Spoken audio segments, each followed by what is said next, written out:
Hi, my name is Rongploy Jaran Chastri. I'm also known as FAR. I'm currently an ENT teaching fellow in Bristol.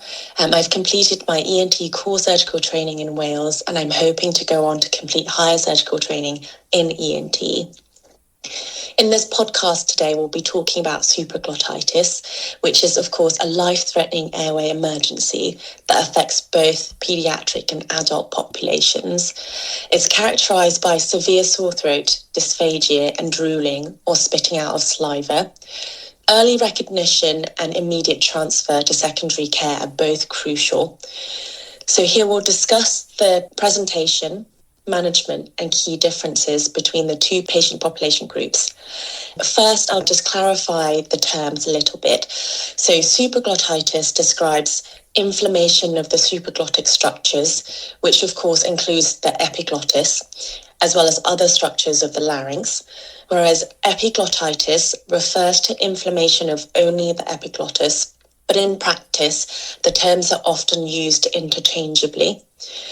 The condition is associated with significant morbidity and mortality, and this is owing to the risk of airway obstruction and severe complications of deep neck space infection. The common causes of supraglottitis is bacterial infection. In adults, the incidence rate is more common than one might think and has remained constant over time. Whereas fortunately, due to the increased uptake of the Haemophilus influenza type B vaccination, the incidence rates have declined in pediatric population. Other causes of supraglottitis includes fungal, viral, as well as other non-infectious causes, which, although are rare, are quite important to be aware of because patients may not present with the typical features of sepsis that we might expect. And these causes can be trauma, thermal injuries, for example, from ingestion of hot food or drinks or e-cigarette use, history of radiotherapy, chemotherapy, or other inflammatory conditions such as sarcoidosis. The diagnosis of supraglottitis can be challenging, especially due to the variable presentation and the degree of severity presenting to primary care. In addition, the symptoms are often similar to other causes of sore throat, like severe tonsillitis or peritonsillar abscess, and this can contribute to delayed or misdiagnosis. So now we'll move on to discuss the presentation and consider the key differences between children and adults. So epiglottitis is almost exclusively seen in children, and they usually present between the ages of 2 to 7 years old. However, children of any age can develop this condition. The key characteristics include rapid onset of symptoms, so within 2 to 6 hours, of high fever, sore throat, drooling, and irritability. They may present with red flag signs such as toxic appearance or signs of respiratory distress, which can be tripod positioning, dyspnea, cyanosis, or stridor.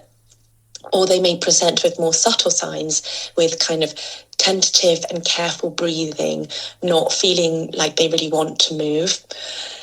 So in comparison, older children and adults present with progressive onset of symptoms over several days. And the typical symptoms are severe sore throat, odonophagia, which is pain on swallowing, dysphagia, difficulty swallowing, and change in voice. Be suspicious of any patient presenting with these symptoms that have normal or near normal oropharyngeal examination findings. So for all patients that you're suspecting to have supraglottitis in primary care, the management requires prompt recognition. It's also important to remain calm if you suspect a child has epiglottitis. Do not alarm the parents or the child.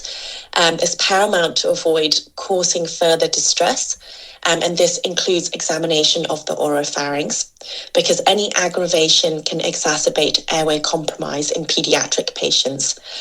So allow the child to adopt a comfortable position, and usually that's kind of sat up.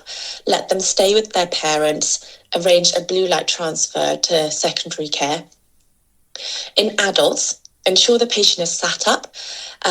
You can consider administering humidified or high flow oxygen if the patient has signs of respiratory distress and if you've got oxygen to hand. Organise urgent transfer to secondary care. Ensure that all patients are referred to ENT so that they are expected and can prepare for the patient's arrival. So the key points to take home are supraglottitis, also known as epiglottitis, is a life-threatening condition that requires prompt recognition and management.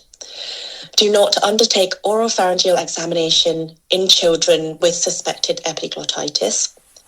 The red flag signs in children include drooling, intercostal recession, cyanosis, and stridor. These signs suggest partial or complete airway obstruction. In adults, have high index of suspicion in patients who are presenting with severe sore throat but have relatively normal oropharyngeal examination. Arrange immediate transfer to secondary care. These are summarised in our article, which is linked to the podcast episode. The management in secondary care also detailed within the article, which you might find helpful, especially when explaining to patients about what to expect. I hope you enjoyed this podcast and found it informative. So thank you and goodbye for now.